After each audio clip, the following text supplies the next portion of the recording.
Just a little while ago, I had a chance to sit down and speak with the Secretary of State, Mike Pompeo, about some of the major issues facing Mr. Trump and others here in Argentina. And I started by asking the Secretary of State about his recollections of President George Herbert Walker Bush.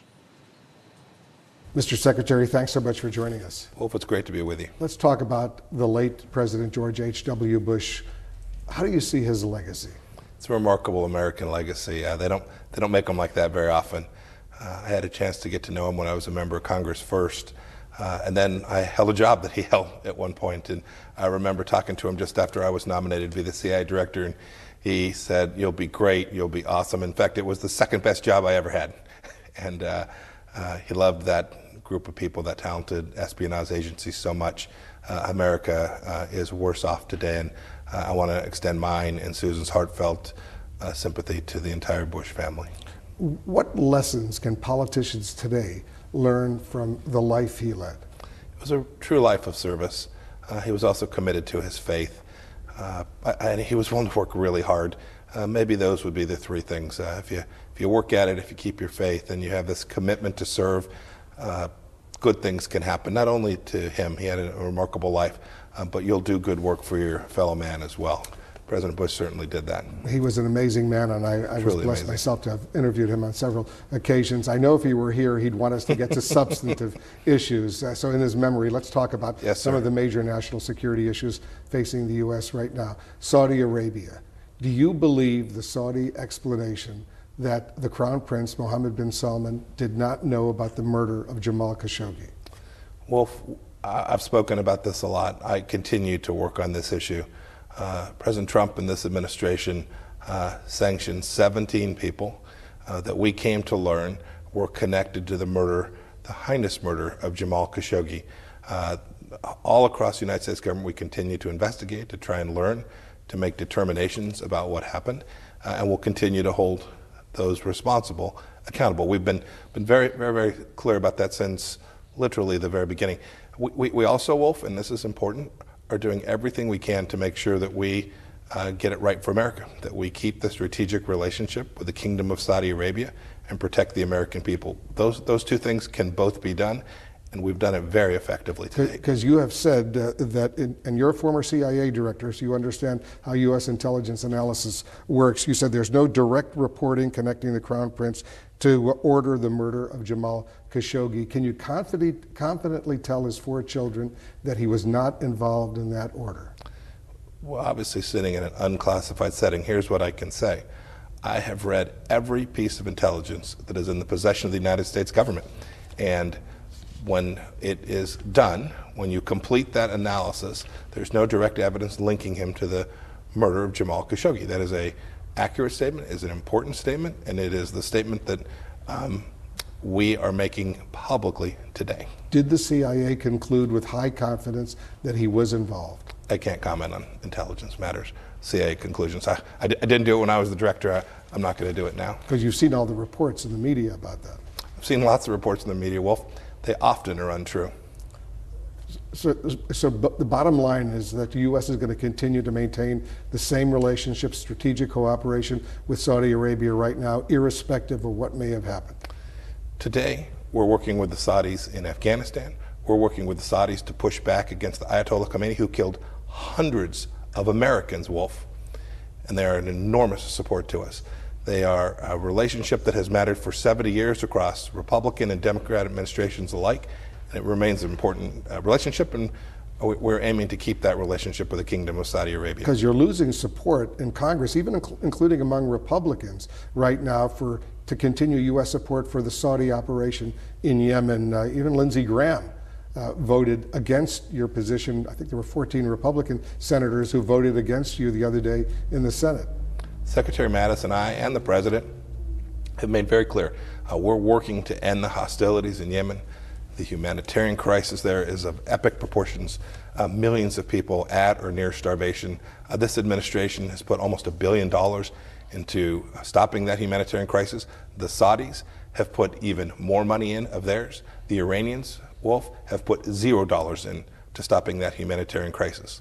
And we are determined to fix the problem of the humanitarian crisis while ensuring that we don't end up with a Hezbollah organization on the southern edge of Saudi Arabia. So U.S. military support for the Saudis in Yemen will continue. The program that we're involved in today, we intend to continue. Let's talk about Russia, another critical issue. Why did the president decide to cancel what was supposed to be a 2-hour face-to-face meeting with the Russian leader? I can actually answer that. I was there. He canceled it because the Russians behaved in a way that is deeply inconsistent with international law and is outrageous. To have held the Ukrainians that they took in the strait needs to be changed. The president wanted to send a clear, unambiguous message that we find that type of behavior unacceptable, and so he canceled the meeting. The Russians have done other awful things, and the president went ahead in Helsinki and had that long meeting. This happened hours, days before the series of events unfolded. Days, time for him to have hours and days, Wolf, hours and days before, and the president made the decision that the right thing to do was tell the Russians, return the sailors, return the Ukrainian equipment. It's theirs. The people need to be returned to their families. And he wanted to send an unambiguous message that the Russians needed to change that act. It had nothing to do with the announcement that came just an hour earlier before he boarded Air Force One to fly here to Argentina, that Michael Cohen was cooperating with Mueller and had all these new information, details about a supposed Trump Tower project in Moscow. Ludicrous. Washington parlor game. Well, explain, because I was involved in the decision, Wolf. I can explain it really easily. You were aboard Air Force One. I was aboard Air Force One. And nobody discussed Michael Cohen. Wolf, this is the thing that the American people need to understand about Washington, D.C. It makes stuff up. That is wholly unfounded. I was involved in the decision-making process. We evaluated it carefully. We considered the opportunity to speak with him. We considered the message we would send. And President Trump made the decision this was the right approach based on the activity that had taken place in the lead up to the G20 summit. So is there going to be an opportunity down the road for the president to meet with Putin? The president's made clear the conditions for that meeting. What are the conditions? We want the sailors returned. We want the ships returned. And once the Russians do that, there'll be a summit? The president has said he wants to meet. He wants to have a conversation with President Putin. There are lots of things that we need to find paths forward on together. Lots of places Americans are at risk. He's trying to find a way to move forward with Russia. And now this jumped in the middle of a time when they could have begun to have a discussion where we might have made some progress. We regret that, but the Russians caused this meeting to be canceled by their behavior in the Kerch Strait. When is the president going to meet again with the North Korean leader? I don't know. I hope it'll happen pretty soon. We're working hard at it. I think it'll happen shortly after the first of the year, but I don't have any additional information to share with you this morning, Wolf. What's the problem right now? Well, the progress with the North Koreans? Yeah. Well, the progress we've made has been good. No, what's the problem? Well, the progress we've made has been good. We're not having missiles launched. There haven't been any nuclear tests.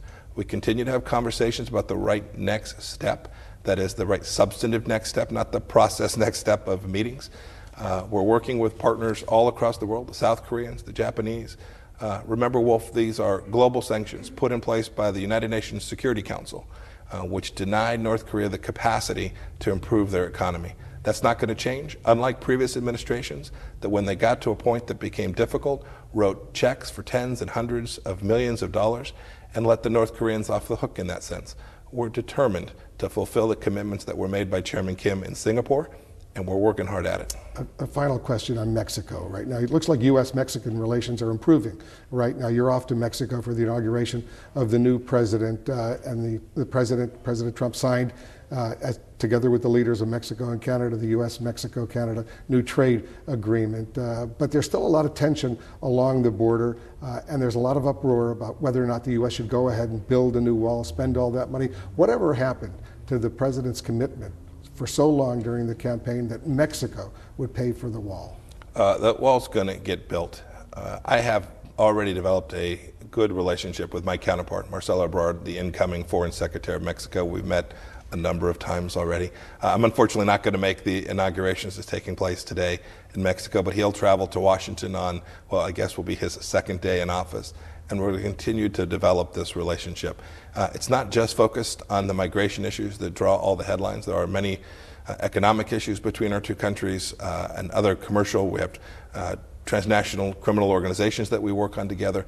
It's a broad set of relationships. We're going to work to help build the Mexican economy in the southern part of their nation and work with the Northern Triangle countries too. Those are important elements of what we're trying to accomplish. And soon to be Foreign Secretary, I guess within hours, Brad and I are working hard at it. And Mexico paying for the wall? We're going to get the wall built, Wolf. But will Mexico pay for it? Wolf, we're going to get the wall built. I'll leave it on that note. Thank you, sir. Mr. Secretary, you've got a busy schedule ahead of you. Thanks so much for spending some time with us. Thank you, Wolf.